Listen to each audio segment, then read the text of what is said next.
cansado, tem trânsito não. Pode chegar. As armadilhas, né? Bom, gente, muito obrigado pelo convite. Obrigado pela receptividade, pelo carinho que eu tenho recebido, não apenas estão me ouvindo, aí atrás estão me ouvindo. Todos que têm de alguma forma participado, ajudado, contribuído, divulgado os trabalhos que eu represento, né? Então, fico muito feliz com toda essa cooperação. Acho muito importante porque o nosso movimento espírita, ele ainda pode parecer loucura que eu vou falar, mas ele é muito pequeno ainda. Talvez no Brasil ele tenha uma certa representatividade, mas fora daqui não é. Tá? Ele é um movimento completamente obsoleto e esquecido.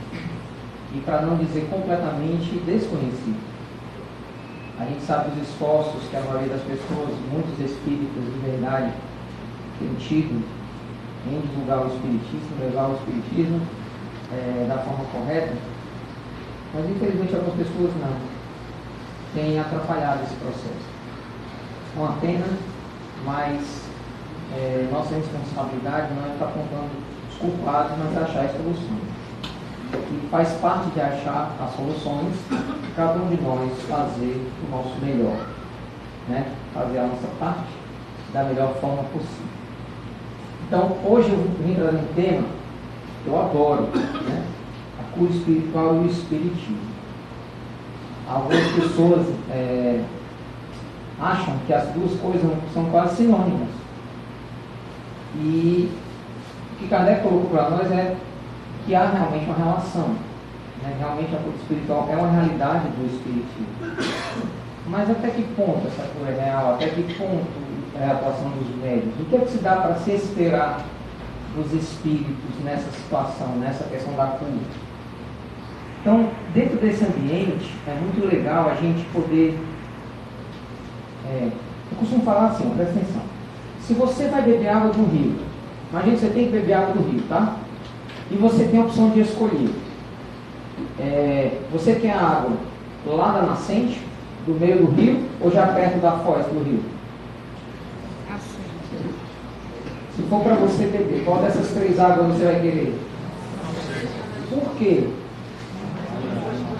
Deve estar mais puro. Isto é, quanto mais perto da fonte, da origem, mais pura vem as informações.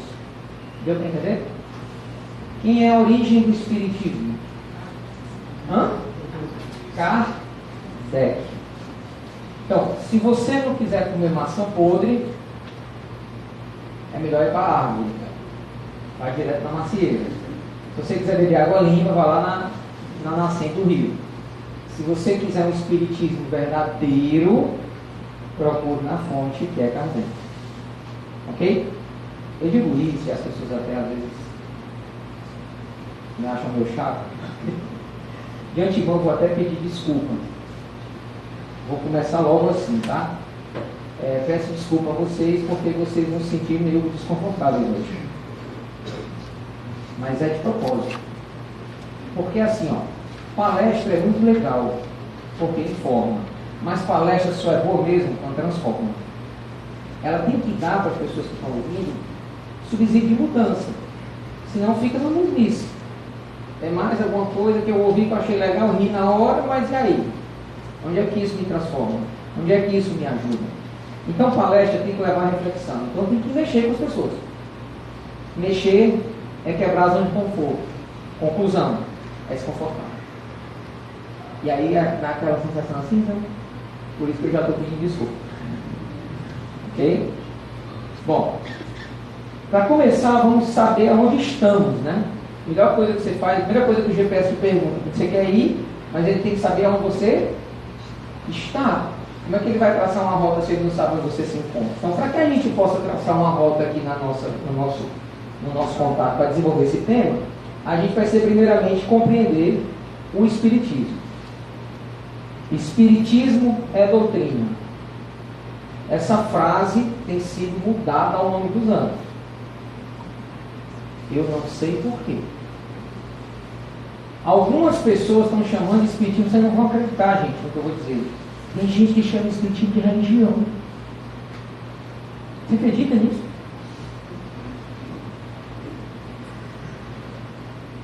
Vocês sabiam que tem espírita que só lê evangelho? Eu fiquei chocado quando me contaram essa história. Eu nunca entendi.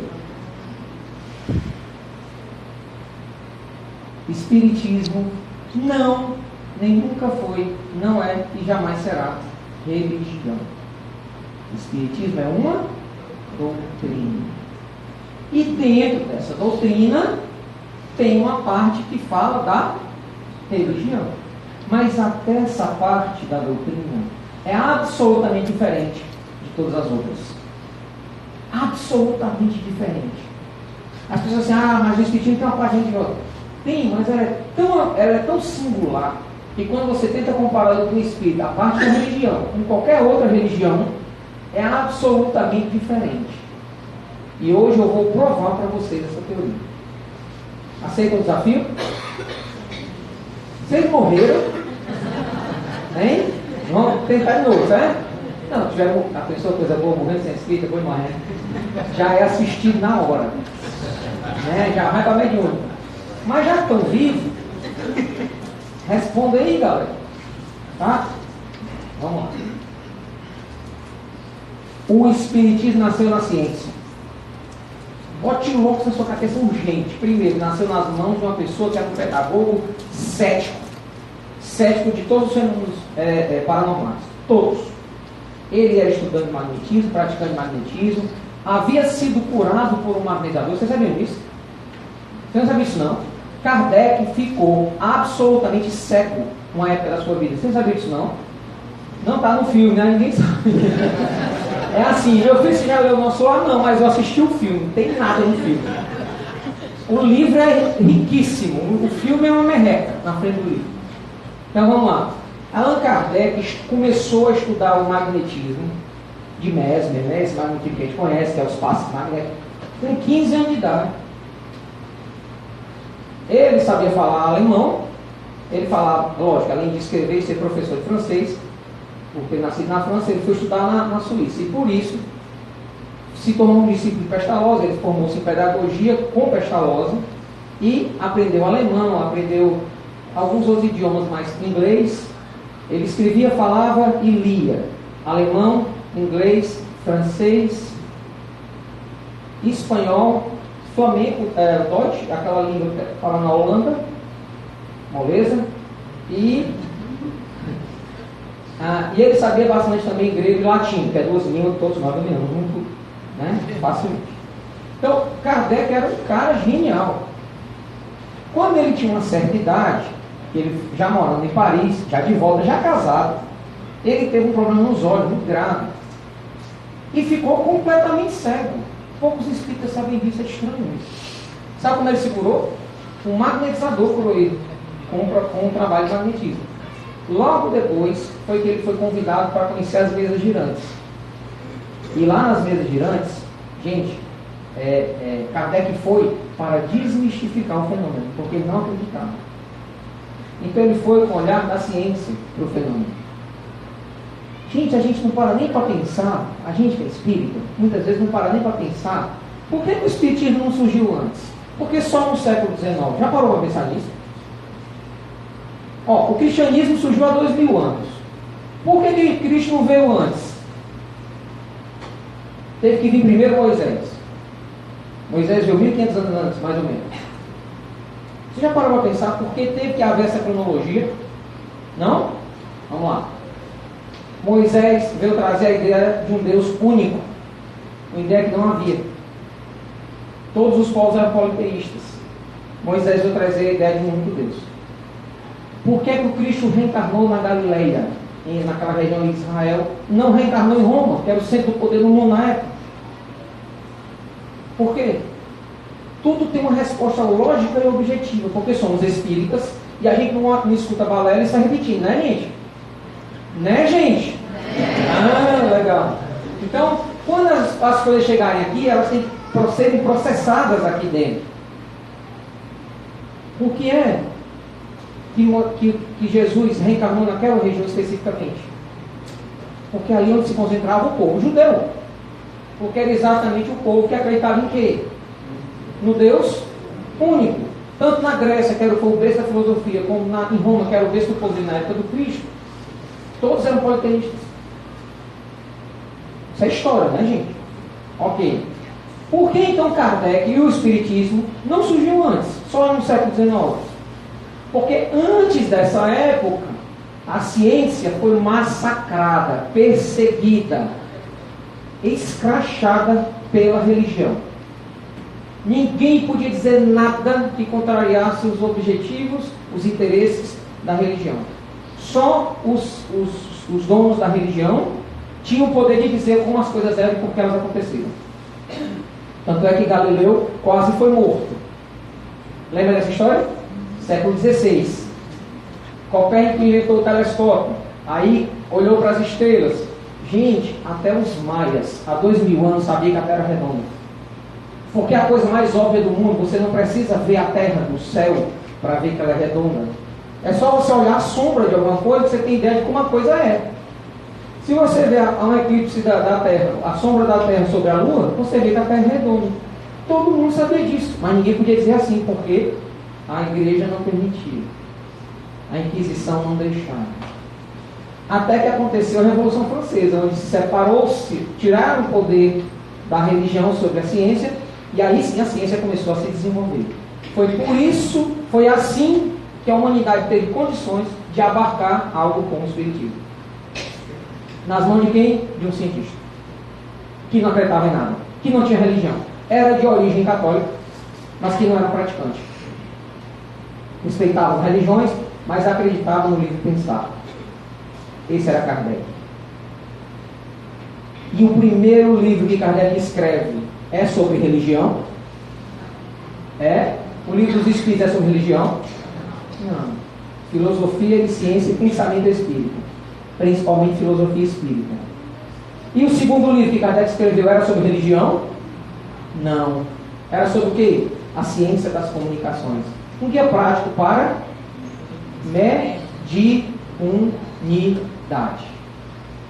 Que foi o segundo livro de Allan Kardec. Por que Kardec não começou pelo Evangelho? Posso responder? Ele mesmo disse que não queria fundar uma nova religião. Não era o objetivo do Espiritismo se tornar mais uma religião. Mas da ciência surgiu a filosofia. Quando isso aconteceu, Kardec com os dois livros na mão, o livro dos Espíritos e o livro dos Médiuns, ele olhou e disse: tudo que os Espíritos falam tem uma consequência moral, sem exceção. É impossível eu, Kardec, codificando essa doutrina, dizendo da voz aos Espíritos, não levar em conta essa questão. Foi aí que Kardec fez uma pergunta aos Espíritos, que não está no livro, da primeira edição do Livro dos Espíritos. Vocês sabem que os Livros dos Espíritos tiveram duas edições, sabem disso? Sabem disso, né? A primeira edição só tinha 507 perguntas. Você sabia disso? Muito espírita não sabe. Só na segunda edição que Kardec lançou, em 62 ou 63, se eu não me engano, 1863, que ele lançou esse que a gente conhece com 1019 perguntas. E da pergunta 625, isto é uma pergunta que não estava na primeira edição, Kardec perguntou qual é o maior exemplo da humanidade, guia e modelo. Qual foi a resposta dos Espíritos? Jesus. Foi por causa dessa pergunta que o Espiritismo é cristão.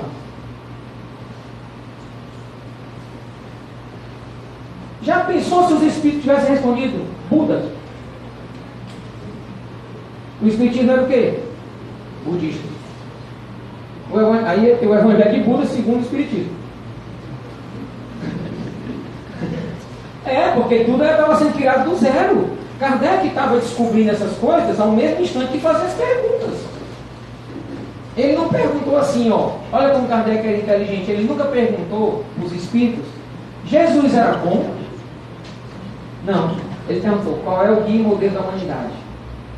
E deixou a resposta livre para os Espíritos responderem, e eles disseram que era Jesus. 625. Daí surgiu, Kardec percebeu que deveria também surgir, para que essa doutrina fosse completa, a parte religiosa. Gente, vocês estão entendendo que a religião no Espiritismo não é o ponto fundamental, mas uma consequência. É apenas uma consequência. Tem gente que acha que quando entra para o Espiritismo está entrando por religião. Nossa, como você está enganado. Também tem uns casos espíritas que tem ajuda, né? Tem umas que você entra e está entrando na igreja espírita. Onde é que está a filosofia e a ciência dessa casa espírita? Tem que ter. Senão não é espiritismo. É só um pedaço dele. Entendeu?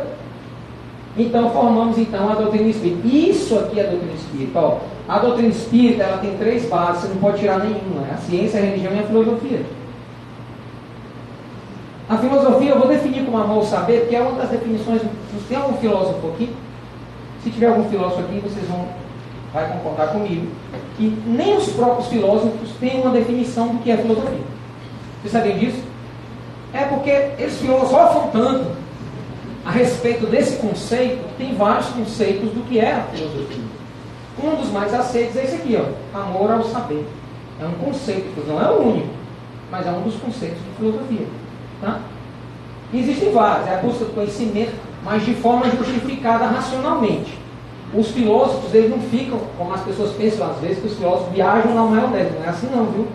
Eles podem até usar de linguagem metafórica, coisa assim, mas é sempre com os pezinhos no chão. Porque toda filosofia se baseia na verdade. É a busca da verdade de forma justificada e informacional. Dá para entender? É meio filosófico. para me tornar meio... Bom, a ciência é o conhecimento obtido pela observação e pesquisa com método. Que foi o que Kardec usou. Kardec chegava para o médico e perguntava assim, ó, que é Deus? E evocava o Espírito vinha e respondia. Aí ele pegava a resposta, botava debaixo do braço, ia para outro país, às vezes ia para a Bélgica, ia para a Polônia, viajou a Europa quase toda, Kardec, atrás de médium, para poder testar as respostas que os Espíritos davam. Aí naquela época não tinha internet, tinha WhatsApp, ninguém se conhecia. Tudo era, como é que o médium ia avisar o outro a resposta? Então ele pegava aqui, 2 dias depois ele já estava de trem em outra cidade, e chamava o mesmo Espírito que ele tinha chamado ali, e o Espírito respondia, que é Deus? Aí o Espírito dava a resposta. Se a resposta não fosse 80%, 90%, tem as variações de média a média, né? A forma de linguagem, tal, traduções, tem diferença. Se a resposta não fosse 80%, 90% igual a essa aqui, ele não botava no livro. Isso é metodologia científica para fazer uma pesquisa. Fazer pergunta para os espíritos sem dizer uma palavra, só pelo pensamento, os espíritos respondendo. Isso é metodologia científica. Então Kardec se usou muito disso para poder ter a doutrina espírita. E é óbvio, né? A busca da verdade pela razão e, obviamente, a religião, que é uma parte importante para nós, porque fala das leis morais. Quem é que não quer salvar? Todo mundo quer, né? Ou não? Você quer salvar ou não quer? Então vamos lá. Fazer verdade, né? Tem outro jeito não. Mas é nas leis morais que a gente encontra guarita para os nossos sofrimentos. Eu costumo dizer, desculpa, talvez eu tenha passado a imagem um pouco distorcida. Eu costumo dizer o seguinte, do Espiritismo, o livro mais importante, é só uma opinião pessoal. É a minha opinião, estão ouvindo? Só a minha opinião. Na minha opinião pessoal, o livro mais importante da doutrina espírita é o Evangelho. Porque é ele que conduz a nossa reforma moral. Que é tudo que nós espíritas queremos. Beleza. Mas ele é o único. Pronto.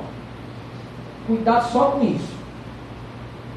Não desabone o restante da obra e da doutrina porque você gosta de ler Evangelho. A doutrina tem o seu papel. A gente às vezes chega em outro país e fala assim, vai falar com os espíritas, né? Isso eu estou acostumado, mas no começo eu me choquei.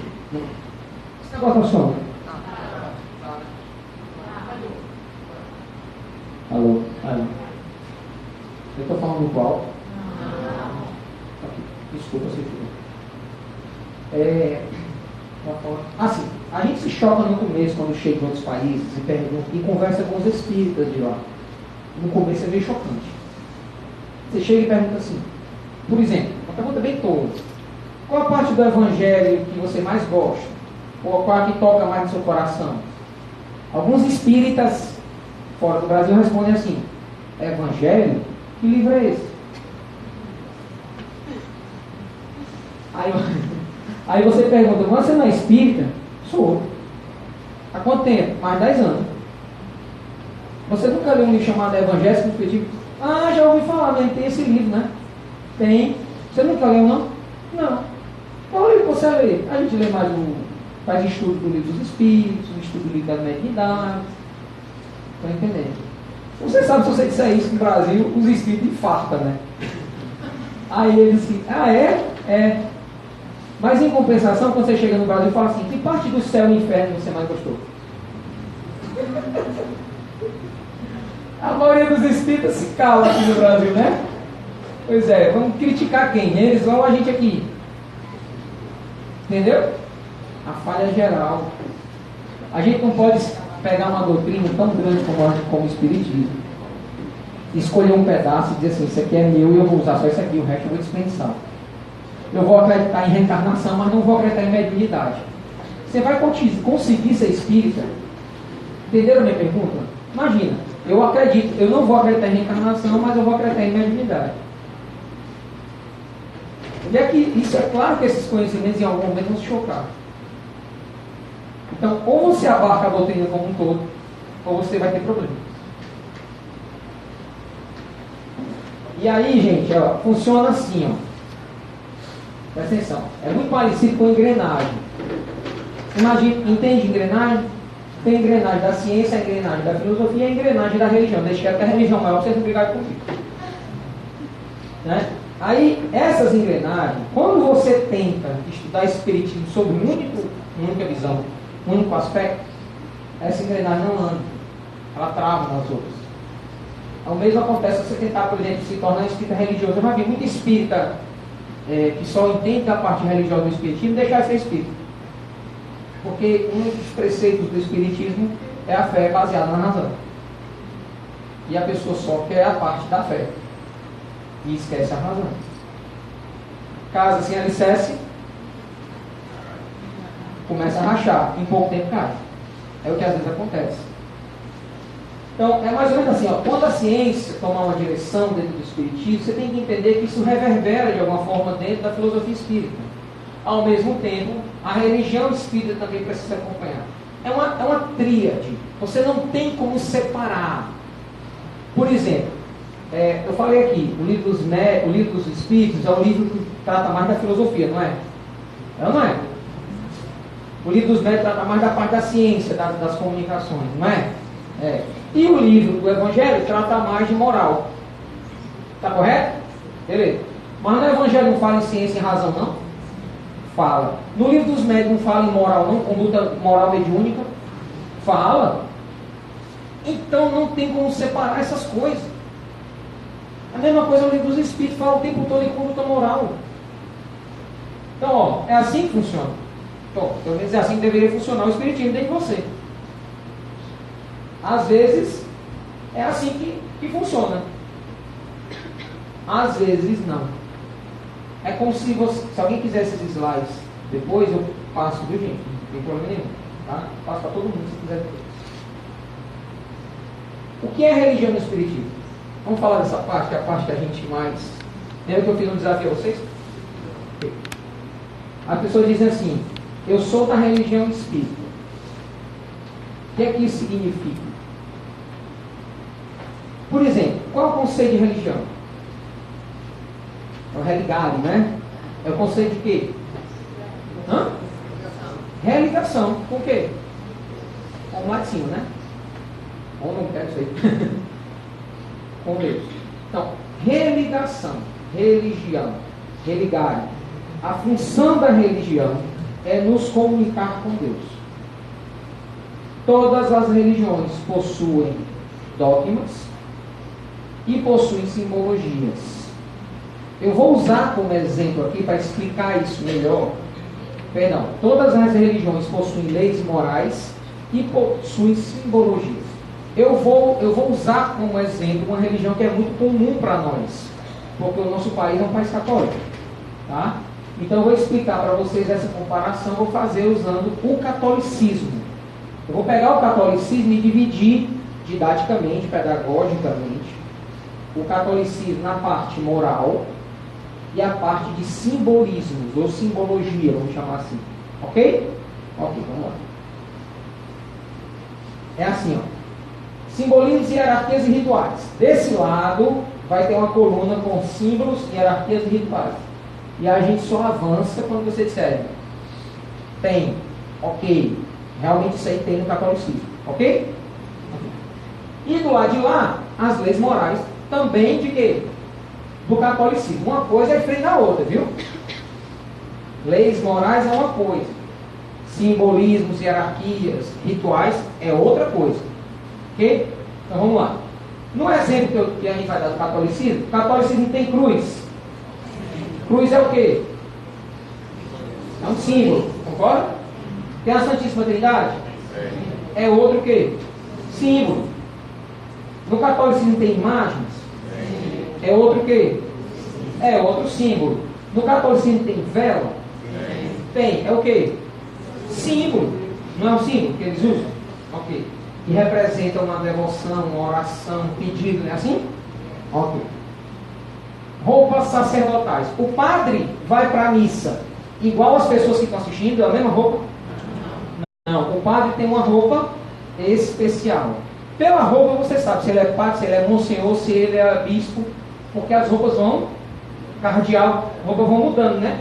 De acordo com o título, né? Que o padre, com a função que ele exerce da igreja. Seminarista papa, porque é isso aqui. Isso aqui é uma hierarquia. Você nunca vai ver um papa com 30 anos de idade. Porque não dá tempo. O cara se tornar papa, ele tem que começar como seminarista, se tornar um padre, depois de padre, eu não sei a hierarquia católica, mas acho que é monsenhor. Monsenhor ele se torna bispo, bispo ele se torna arcebispo, eu acho, depois se torna cardeal. É isso? Quem me corrige, eu não sei. É isso? Ok. Até chegar no meio dos cardeais, eles escolhem um papa. Não é assim? Pronto. O nome disso chama o quê? Hierarquia. Tem ou não tem no catolicismo? Tem. O que o papa diz, os outros têm que obedecer. Então vamos lá. Tem missa? A missa é o quê? Onde você for, o país que você for, o estado que você for, a cidade que você for, a missa é tudo igual. Segue o mesmo que? Ritual. Muda o conteúdo, claro, porque vai mudar a explanação do evangelho, vai mudar a forma que tem padre que gosta de cantar, tem padre que gosta. Não é assim?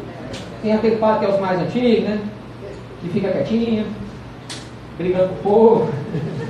Mas missa é missa, concorda? Obedece o quê? Um ritual. Ok? Deu para entender essa parte? Ok. Agora vamos falar das leis morais. Também no exemplo do catolicismo, os católicos têm leis morais muito parecidas com as nossas espíritas, porque nós somos cristãos como eles. Então vocês vão ver muita coisa aqui que a gente também acredita. Vamos lá. Contra o aborto. A Igreja Católica não é totalmente, radicalmente contra o aborto? E nós espíritas? Também? Então, são leis morais muito próximas. Aí o que acontece? Lá em Fortaleza, que é a minha cidade, às vezes tem aqueles movimentos para falar sobre a vida, né? Valorização da vida contra o aborto. A gente vê lotado de católico, lotado de evangélico. E os espíritas, tudo dentro das casas espíritas. A gente às vezes tem que participar dessas coisas. Porque a gente precisa, já que a gente pensa igual, por que a gente não vai dar uma forcinha lá? Até para dar o nosso exemplo. Né? Então é uma coisa que eu sempre briguei um pouco com os espíritas lá em Fortaleza, tá mais.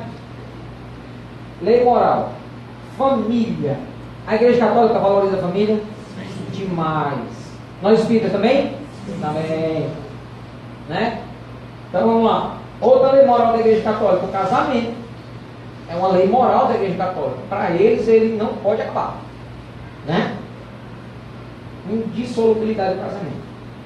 As leis morais católicas seguem o quê? O Evangelho de Jesus. Né? Não é assim? Okay. Amor e bondade. Não é isso que a Igreja Católica prega também?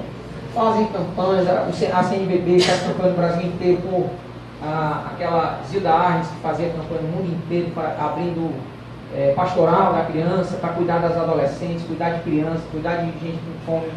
A Igreja Católica, a própria Madre Teresa de Calcutá, que era católica, o próprio Frei Daniel, que era católico, aquele arcebispo brasileiro, meu Deus, Dom Helder Câmara, um dos maiores seres humanos que esse mundo já teve. Guarde esse nome, Dom Helder Câmara. Ele foi indicado 7 vezes ao Prêmio Nobel da Paz. Poucos brasileiros sabem disso. Uma pessoa fantástica, um ser humano maravilhoso. Lê sobre a vida dele, vai ficar impressionado. Dom Helder Câmara. Então ele tem tantos bons exemplos dentro do catolicismo, gente que fez o bem, pratica o amor, pratica a caridade, irmandou-se na Bahia e por aí vai. Sabe qual é a diferença entre o catolicismo e o espiritismo? Sabe qual é a diferença entre o espiritismo e o budismo? Por exemplo, o budismo tem leis morais?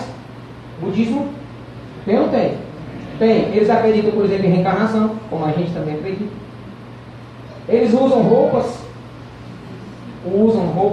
Eles têm rituais, usam velas, incensos, não é? Muito parecido, né? Pois é. Então, toda religião tem os seus simbolismos, hierarquias, rituais e leis morais. A única religião do mundo que não tem isso é a doutrina espírita.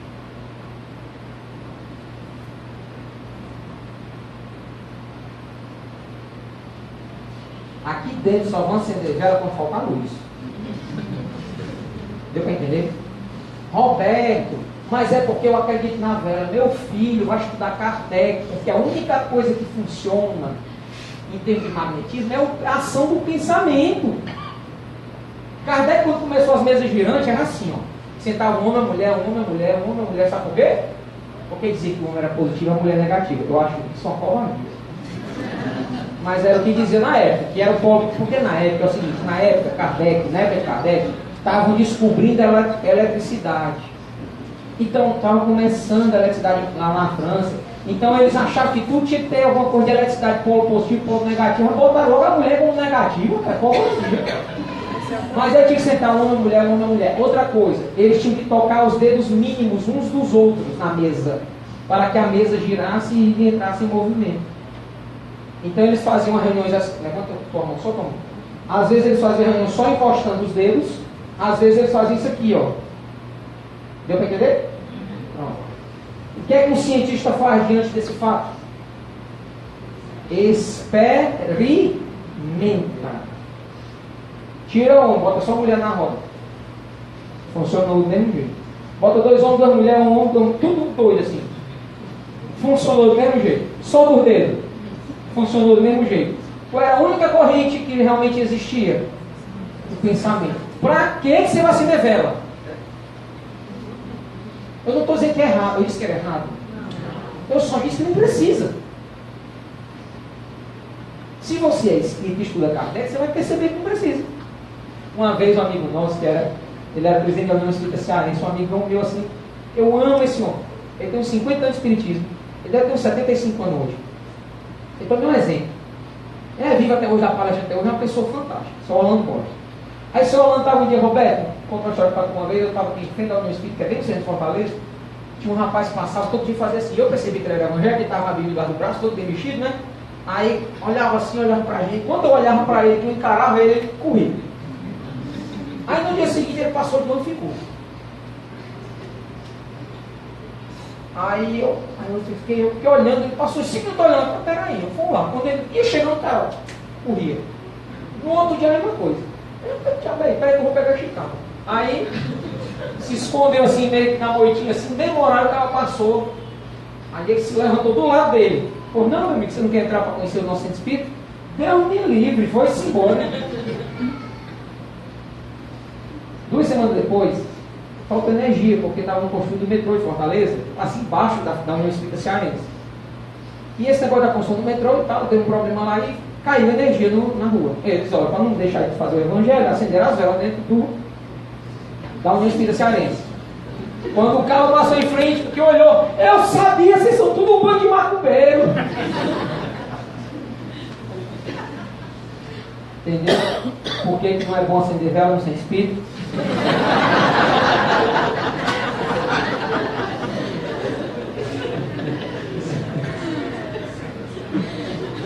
É impressionante, as pessoas, elas ficam procurando defeito para ter o que falar.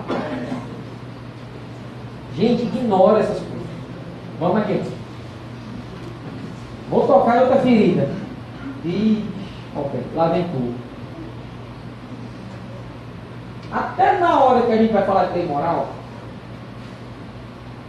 tem gente que vem, dentro de uma casa espírita, falar de passagens do Evangelho de Jesus, que não estão no nosso Evangelho. Eu digo sempre o seguinte: você quer ser espírita? Quer mesmo? Tem certeza? Porque se não quiser, não tem problema. Tem um monte de religião lá fora. Evangélico, então, todos que não é uma nova que abre amanhã. O nome é o mais doido do mundo. Até a igreja católica, porque tem um monte de ramificação. Shalom, carismática, não sei o que. Quem gosta de dançar, de pular, de cantar, vai pro Shalom, que é uma beleza. Dá para entender? As religiões são caminhos a Deus. Escolha aquele que é bom para você. Eu não sei qual é o bom caminho para você. Eu sei qual é o bom caminho para mim. Para você eu não sei qual é. Talvez você tenha vindo ao centro espírita pressionado por alguém. Ah, minha mãe está enchendo meu saco, minha irmã está enchendo meu saco, minha esposa não quer se separar de mim. Certo, você já veio, pagou o dízimo. Ok, não vai ser mais vir não. Digo para você, não venha não. Só venha se você realmente quiser conhecer Kardec. Mas quando você quiser conhecer Kardec, conheça Kardec mesmo. Largue o resto. Largue o resto. Vou explicar melhor o que eu estou tentando dizer. Quem lê o Evangelho segundo o Espiritismo com alguma frequência? Levanta a mão. Com alguma frequência? Uma vez por semana, por exemplo. Ok, baixa a mão. Qual é o capítulo? São 28 capítulos, certo? Qual é o capítulo que fala daquela via crucis do Cristo, a crucificação do Cristo? Qual é o capítulo que está isso? Hã? Você tem não? Você tem não? O meu tem. Você tem não? Qual é o capítulo? Gente, quando uma pessoa faz uma pergunta dessa para você, você tem que responder na chincha, assim, na lata. Não tem, Roberto. A pergunta não é qual é o capítulo, a pergunta é por que é que não tem?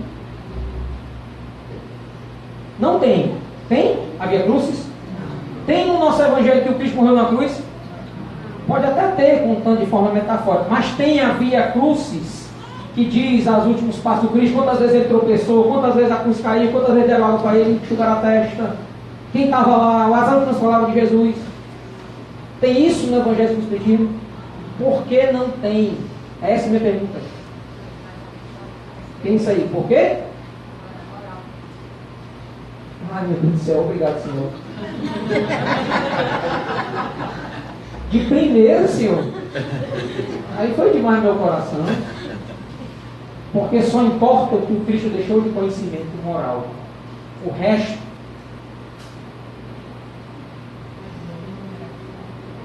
não faz nenhum sentido para nós que somos, se é que somos, se é que queremos ser. Ah não, Roberto, eu gosto da Bíblia. Certo, está no lugar errado. Desculpa.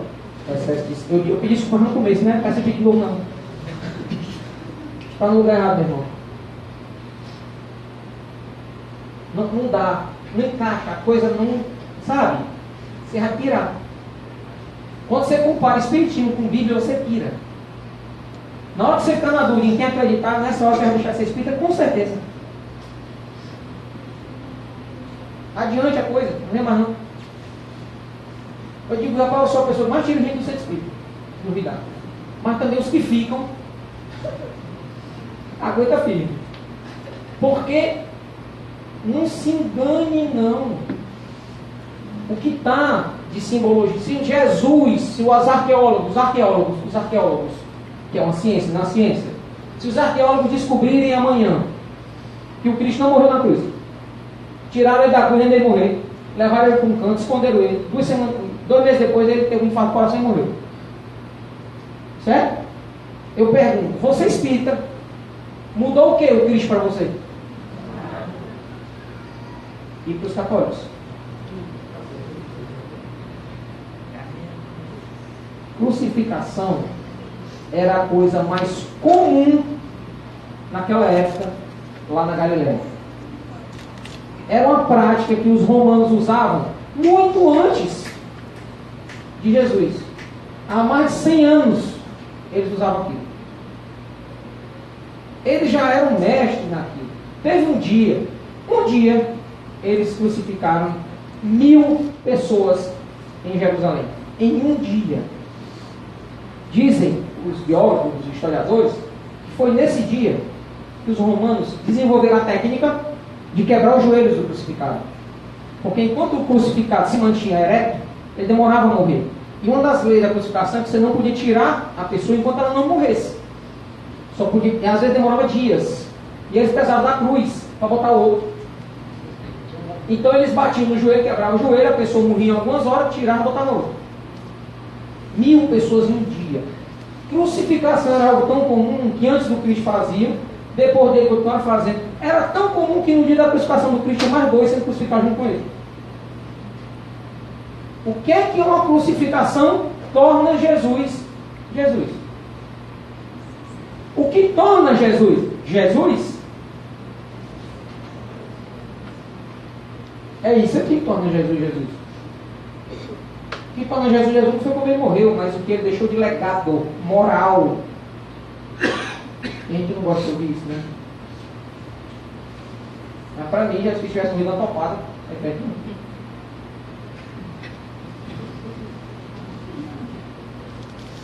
Porque o que importa para mim foi aqueles 3 anos de pregação. Ele deixou as nossas bem-aventuranças, estão tudo lá no Evangelho. As bem-aventuranças estão. Quantas vezes no Evangelho dos Espiritismo se fala em perdão? Eu acho mais importante do que crucificação. 70 vezes, 7 vezes. Quando bater na face, pagar o mal com o... Tudo é o quê? Perdão. E a gente fica aqui perto de algumas religiões, né? Nós, algumas religiões colocam aqui, ó. Nosso foco é exclusivamente aqui. Por isso que a doutrina espírita é tão diferente. Até na parte religiosa. Ela é absolutamente diferente. Ela não é melhor nem pior. É diferente. Tem gente que gosta de carne, tem gente que gosta de frango. Uma coisa não é pior, nem melhor. É só diferente. A pessoa escolhe o caminho que ela quer seguir, que ela quer aquele caminho. E a gente respeita. Ok? Livro dos Médios. Deixa eu contar uma coisa para vocês. Por favor, espíritas, tudo que entra aqui tem que ser processado aqui. Lembra disso? Tudo que entra aqui tem que ser processado aqui. Não acreditem em palestrantes. Deixa eu ser mais direto. Não acreditem em mim. Quando eu botar aqui alguma passagem do Evangelho, do Livro dos Espíritos, da Codificação, do Livro dos Médios, anotem e confiram depois. Tem gente que inventa. Tem uns palestrantes aí que inventa. Eu nunca vou esquecer, eu estava assistindo uma palestra, aí o palestra, eu estava assistindo assim, né, com plateia. Não era nada na internet, senão eu voltava, né. Aí ele falou assim, não, porque na pergunta 538, ele estava falando ali uma meia hora, alguma coisa da teoria dele, de alguma coisa do Espiritismo. Depois de uma meia hora ele falou, pois é, na pergunta 537, livro dos Espíritos, não lembro se era esse, mas era alguma coisa parecida com isso. Kardec pergunta assim, assim, assim, e os Espíritos respondem assim, assim, assim. Eu já li o livro dos Espíritos alguma vez, é claro que eu não lembro de tudo, mas aquilo soou estranho para mim. Tanta pergunta, mas principalmente a resposta. Sou esquisito. Mas aquela pergunta e aquela resposta que ele falou que tinha no livro dos Espíritos corroborava com toda a palestra. Aí eu anotei. Cheguei em casa, 534, 537. Não é. O palestrante pode ter se enganado, pode. Às vezes ele fala 625, e não era 525, pode acontecer? Aí eu disse assim, não. Então, não é a 537. Estou vendo que não tem nada a ver com o que ele estava falando. Pode ter errado. Então eu vou lá. Vi a 37, a 137, a 237, a 337, a 437. Li tudo. Todas as 37. Não estava. Ele não errou o 500. Ele errou o 37. 500, 501, 502, 503. Eu lendo o livro dos Espíritos. Gente, eu varei a madrugada, fazendo isso, depois da palestra, para achar o que o cara disse que tinha no livro dos Espíritos. 500, 599. Na 580 e qualquer coisa, tinha uma coisa que era meio que contrário ao que ele tinha dito na palestra. Aí eu já comecei a ficar com o pé atrás. Aí eu terminei, 599, 600. Não está aqui. Só tem um jeito de saber se esse cara está com conversa ou não. Qual é o jeito? Ler o livro dos Espíritos. Todo. O que eu fiz?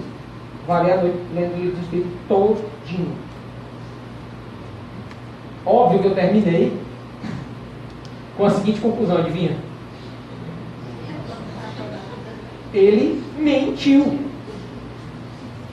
Ele inventou uma pergunta, disse que o número era aquela, e todo mundo bateu palmo para ele no final da palestra.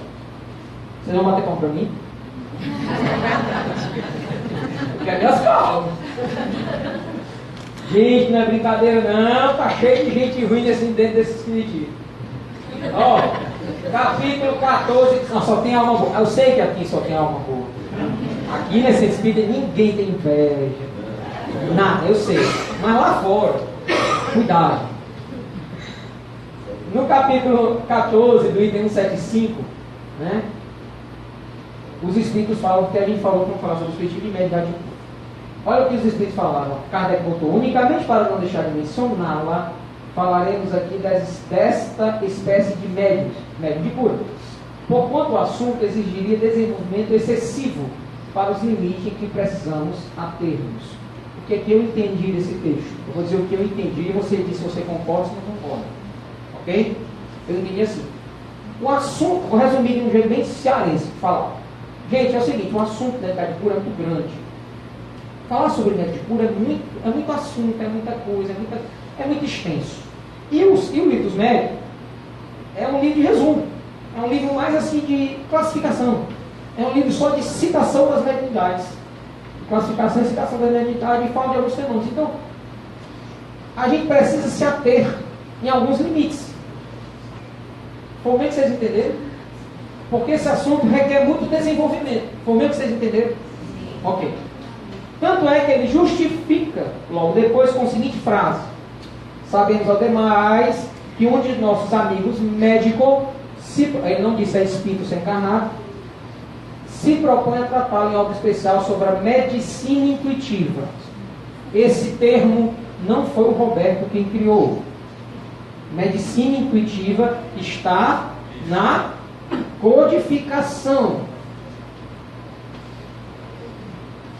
Entenderam isso? Diremos apenas, aí dar um resumo, né? Que essa espécie de mediunidade consiste principalmente no dom que certas pessoas possuem de curar pelo toque, olhar, gesto, sem concurso e medicação. Disse-a sem dúvida, só um minuto.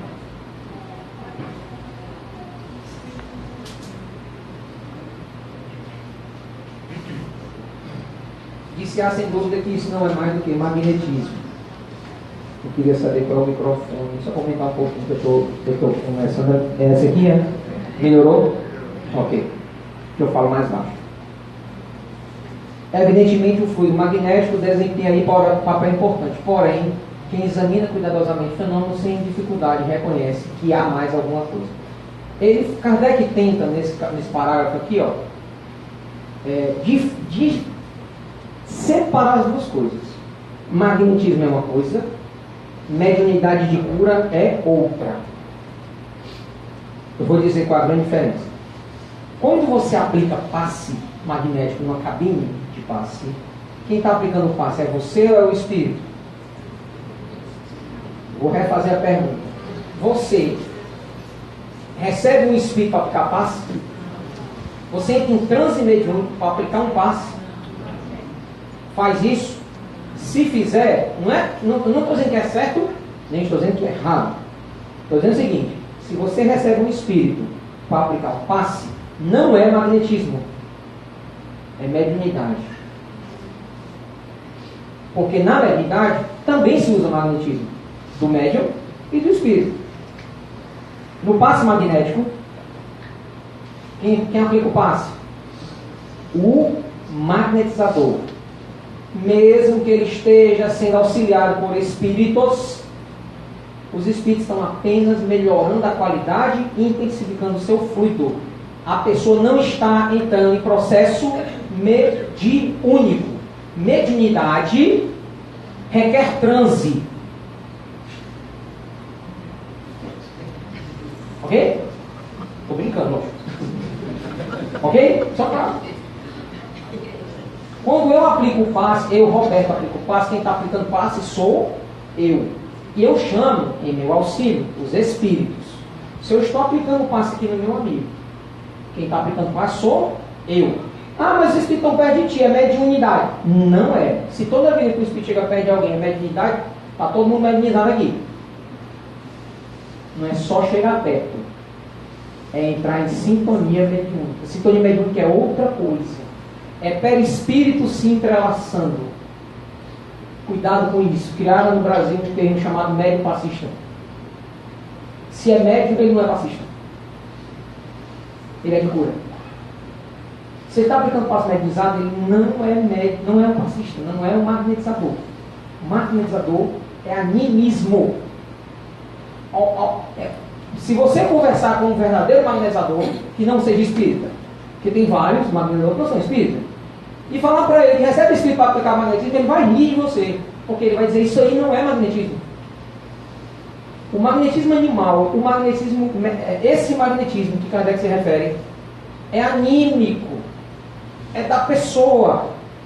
Auxiliado por um espírito, ele chama de passe magnético misto, quando o espírito aumenta as potências do magnetizador.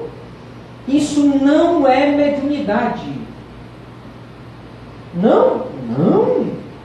Imagina que um médico, aqui tem algum médico, imagina algum médico que vai fazer uma cirurgia, faz uma prece antes e chama pela presença de um espírito para ajudar ele. Aí o espírito está ali ajudando ele, dando intuição. Isso é um processo mediúnico? Claro que não. Quem é que está fazendo a cirurgia? É o médico. Agora o espírito está ali para quê? Para ajudar, para evitar um problema, para controlar a pressão do paciente, por aí vai. Para auxiliar no que puder. Aí tu chegou, né, cara? O que eu vou dizer agora para vocês... já eu volto nessa parte. Ó, medicina intuitiva, medicina material. Durante um tempo, essas duas, essa que Kardec preconizou e essa que nós conhecemos muito bem, que são os médicos da Terra, tiveram os dois problemas entre esses dois. E assim, ó, o posicionamento na época, a grande confusão entre essas duas medicinas aconteceu na década de 70, 80 e 90, começo da década de 90. Até aí tinha problema. E eu tenho uma posição sobre essa disputa, sobre essa confusão, sobre essa briga. Eu tenho certeza que quem tinha razão na época eram os médicos. Os médiums estavam cometendo equívocos. Equívoco número 1. Presta atenção. A gente vai fechar a porta agora. Pronto. Nesse momento, nenhum espírito consegue entrar nem sair daqui, concorda? Concorda não? Por quê? Você acha que o espírito consegue passar por uma parede? Se o espírito consegue passar por uma parede, por que ele não passa por um corpo? E por uma pessoa sem cortar? Vou refazer minha pergunta. Se um espírito... A gente leu o livro Nosso Lar. Quem leu o livro Nosso Lar? Quem assistiu o filme? Vai, quem assistiu? Não. Vocês lembram do aeróbus? Tecnologia de ponta, eletromagnetismo se levantando. Lembra disso? Aquilo ali era década de 40, né? Década de 40, quer dizer, 80 anos atrás. Já tinha aquela tecnologia. Essa tecnologia só surgiu na Terra no ano 2000. E só foi operacional o maglev, que é o trem magnético que existe hoje, só tem um trilho que funciona em Xangai, na China. Só tem esse que funciona. E nem é tão bom quanto o do Nosso Lar, que era mais invocado. Certo? Tudo que a espiritualidade nos mostra é que lá onde eles estão, o desenvolvimento das tecnologias são muito mais avançados do que aqui. Concordam com isso? As técnicas de tudo concordam com isso? Os conhecimentos da medicina, das artes, passam primeiro pela espiritualidade para depois chegar na Terra, muitas vezes até cópias ruins. Não é assim? Não é isso que eles dizem? Já viu cirurgia material? Uma cirurgia feita por um espírito com serra elétrica? Tu já viu um médium cortando uma pessoa com bisturi? É a coisa mais grotesca que existe na face da Terra. Teve uma mulher, tem um vídeo, se quiser, eu mostro. Tem uma mulher que eles abrem assim, abre a mulher parece que está abrindo uma laranja, abre de cima para baixo até aqui, de um lado para o outro, era assim, as 4 panas assim. Aí a gente olha para a medicina material. Vamos olhar para a medicina material, comparar a medicina material à medicina espiritual. Presta atenção. A medicina material, há 30 anos atrás, talvez algumas senhoras ou senhores tenham aqui, uma cicatriz de um palmo aqui na barriga, nessa posição aqui, ó. Tirou a vesícula. A gente sabe logo. A pessoa tem uma cicatriz enorme aqui na barriga, ó. Se fez essa cirurgia há mais de 20 anos, é desse tamanho a cicatriz. Tem alguém que tem essa cicatriz? Levante a mão. Mas já viram? Já viram? Como é hoje? Gente, é um cortezinho dentro do umbigo. Você olha para a pessoa assim, para a barriga da pessoa, não vê nada, porque é dentro do umbigo, por baixo. Os médicos estão dando um show nos espíritos. Os médicos da Terra. Eles estão cortando menos do que os espíritos que não são materializados. Como é que pode isso? Qualquer médium que se preste a estudar magnetismo, a estudar Kardec, sabe que não precisa cortar para fazer uma cura. Muitos daqueles caroços que os Dr. Fritz e outros médicos tiravam, eram levados para a biópsia, e o caroço, o tumor cancerígeno, estava curado, não tinha mais célula cancerígena nele. Quem curou foi porque tirou, ou curou foi o magnetismo? Deu para entender? Era só deixar lá dentro, em algum momento é que se desfazia. Mas os médiums se tornaram vaidosos. E a televisão só chega quando tem corte. Já contaram quantos programas policiais passam na TV hoje? E aqueles que mostram até o corpo no chão assim, depois da bala. A TV chega e escorre assim, o sangue assim. Ó. Exagero? Também lá em Fortaleza é uma febre esse negócio. Gente, qualquer médium que faz um corte é um macaco que não sabe ficar no seu galho. Entendeu? Na verdade, uma cirurgia feita por um espírito com um médium cortando não é uma cirurgia espiritual. É uma cirurgia material realizada por um espírito. Entenderam o conceito? Faz sentido? Pois é. E a gente tem tentado, lutado, se esforçado para conscientizar os médiums. Mas eles não querem. Sabe por quê? Porque não chama atenção. Não dá publicidade, não dá televisão. Se tirar o corte, o pessoal não vem mais.